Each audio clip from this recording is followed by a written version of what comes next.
Okay. We're opening file number 003 from the Archive 0. Mm-hmm. I've been going through the Dyatlov Pass documents all morning, and I have to say, this file isn't just tragic, it's clinically disturbing. It really is. Mm-hmm. We're looking at a cold case here from, February 1959, Northern Urals. And these weren't amateurs. They were all experienced hikers. Right. And the place they died, Kholat Sakal, the local Mansi people, call it Mountain of the Dead. Just to set the scene. Exactly. So the primary anomaly, the thing that kicks this whole thing off, the tent. Yes. Searchers found it, and the analysis confirmed it was slashed open from the inside. And that's the detail that changes everything. I mean, it's minus 40 degrees Celsius out there. Your only shelter. Your only shelter. All right. And you cut your way out. It implies whatever was inside with you was worse than freezing to death? But their escape wasn't, a panic scramble. They left coats, boots, some were just in their socks or barefoot. Mm. And the footprints in the snow, they weren't running. No, they weren't. The tracks show a calm, orderly walking pace. So you have this moment of sheer terror, enough to destroy your tent. Followed by this almost trance-like walk into a blizzard. To certain death. They walked down to the tree line. That's where the first bodies were found. Near a large cedar tree, stripped down to their underwear. And the tree itself tells this bizarre story. The branches were broken up to 5 meters high. 5 meters as someone was climbing, frantically. The question is, what were they looking at?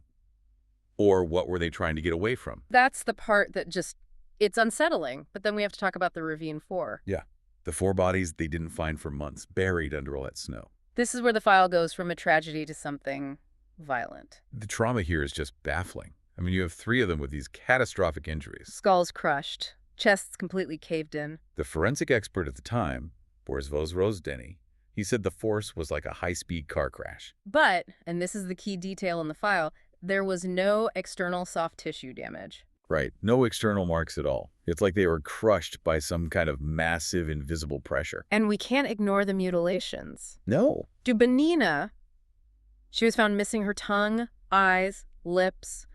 Zolotaryov was missing his eyeballs. And while some people will say, scavenging animals, the precision of it all is a point of contention in the report. It's just odd. The file also flags these environmental anomalies, things that just don't fit. Like the beta radiation found on some of the clothing? Anyone listening, that's not something you get from a snowstorm. That's nuclear contamination. Exactly, and it ties into the witness accounts, right? The reports from the funerals. Families said the bodies had this deep brown, almost orange skin. Gay hair. Which lines up with what other people in the area saw that night. These military reports, other hikers, they all saw orange spheres in the sky. Flying spheres.